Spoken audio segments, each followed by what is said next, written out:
नमस्कार दोस्तों, चीन और भारत के संबंधों के बारे में तो आप जानते ही हैं। इन संबंधों के चलते भारत ने कुछ साल पहले चीन के कई प्रोडक्ट्स और ऐप्स पे बैन भी लगा दिया था। अब जो खबर आ रही है उससे लगता है कि चीन के संबंध केवल भारत के साथ ही नहीं बल्कि रूस के साथ भी काफी खराब हैं। लेकिन क्या चीन अंदर ही अंदर रूस का समर्थन भी करता है? क्योंकि कभी भी चीन ने आगे आकर यूक्रेन युद्ध का विरोध नहीं किया। लेकिन दोस्तों, कई बार जो सामने दिखता है सच्चाई उससे बिल्कुल उल्टी होती है। रूस सब कुछ जानते हुए भी अभी तक थोड़ा लिहाज कर रहा था, लेकिन अब खबर ऐसी आई है कि रूस ने कुछ चीनी देशवासियों को धक्के मारकर भगा दिया है। दोस्तों, इस पूरे मामले की डिटेल्स हम आपको इस वीडियो में बताएंगे। इस वाक्य के बाद चीन ने अपनी नाराजगी जताते हुए रूस को खुली धमकी दे दी है। हम आपको ये भी बताएंगे कि इस मौके का फायदा उठाते हुए भारत कौन सी तरकीब लगा रहा है। आगे बढ़ने से पहले इस वीडियो को लाइक करना ना भूलें और हमारे चैनल फैक्टोपिया को सब्सक्राइब भी कर लें। तो चलिए आपको इस मामले की पूरी डिटेल्स बताते हैं। दोस्तों, हुआ यूं कि चीन के 5 नामी व्लॉगर्स रूस में घुसने की कोशिश कर रहे थे। इन व्लॉगर्स का प्लान था कि ये ड्राइव करते हुए कजाकिस्तान जाएंगे और वहां से रूस की ओर रवाना होंगे। जैसे ही इन्होंने रूस का बॉर्डर क्रॉस करने की कोशिश की तो इन्हें रोक लिया गया। पूरी चेकिंग हुई और इनका वीजा रद्द कर दिया गया। चीनी व्लॉगर्स को ये बात पची नहीं और इन्होंने रूसी ऑफिशियल्स के साथ बहसबाजी करनी शुरू कर दी और बदतमीजी पर उतर आए। अब चाहे आप जिस भी बड़े देश के हों, लेकिन दूसरे देश में आपकी एक नहीं चलती। सो ऐसा ही इन 5 चीनी व्लॉगर्स के साथ भी हुआ और इनकी बदतमीजी का जवाब रूसी अधिकारियों ने अच्छे से दिया, बल्कि ऐसा दिया कि ये सीधा चीन में जाकर गिरे। दुखी होकर रोते हुए इन्होंने अपनी वीडियो डाली और बताया कि रूस ने इनके साथ कैसा दुर्व्यवहार किया। इस वारदात के बाद चीनी सरकार भी रोष में आ गई। चीन को रूस का ये बर्ताव अच्छा नहीं लगा और चीनी एम्बेसी ने ये कहा कि रूस को ऐसा नहीं करना चाहिए था।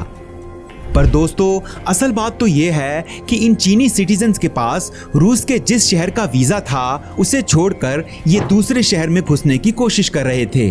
अब इसमें तो रूस की गलती नहीं। दरअसल चीन के बहुत लोग अवैध तरीके से रूस के सुदूर पूर्व शहरों में आकर बस रहे हैं। कुछ वक्त पहले ही चीन की मिनिस्ट्री ऑफ नेचुरल रिसोर्सेज ने एक मैप निकाला था जिसमें रूस की 8 जगहों का नाम रूसी भाषा से बदलकर चीनी भाषा में रखकर छापा गया। रूस काफी समय से चीन की ऐसी हरकतों से परेशान है। चीन धीरे धीरे इन इलाकों को अपने अंडर करना चाहता है। ऐसा करने के लिए ये अपने सिटीजन्स को रूस के इन शहरों में भेज कर चीनी पॉपुलेशन बढ़ा रहा है। देखिए कैसे एक जमीन के टुकड़े के चक्कर में इतनी चालाकियां करते हैं ये देश। अपनी जमीन न होते हुए भी चीन कैसे इन जगहों पर अपना दावा कर रहा है। रूस के एक बहुत नामी मशहूर शहर व्लादिवोस्तोक पर चीन अपना कब्जा जताने लगा है। पहले तो रूस को इसकी जानकारी नहीं थी और वो इस पर ज्यादा ध्यान नहीं दे रहा था, पर इस बात की भनक लगते ही रूस ने भारत से मदद मांगने में शर्म नहीं की।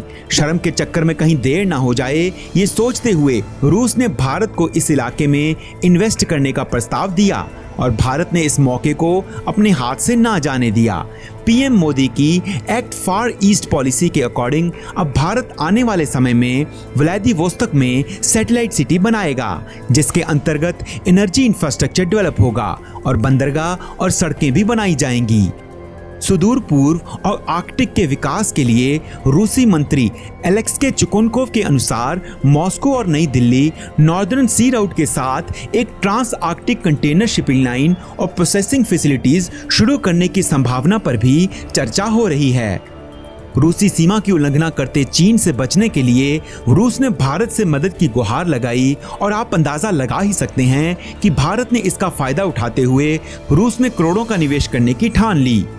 तो दोस्तों, हम उम्मीद करते हैं कि आपको ये हमारी इंफॉर्मेशन से भरी वीडियो और मेहनत पसंद आई होगी। अगर ये वीडियो से आपकी नॉलेज में कुछ बढ़ावा हुआ तो वीडियो को लाइक और शेयर जरूर कीजिए और अगर हमारे चैनल को अभी तक सब्सक्राइब नहीं किया है तो जल्दी से सब्सक्राइब कर लीजिए और उस बेल आइकन को दबा दीजिए। वीडियो के अंत तक बने रहने के लिए आपका बहुत बहुत धन्यवाद।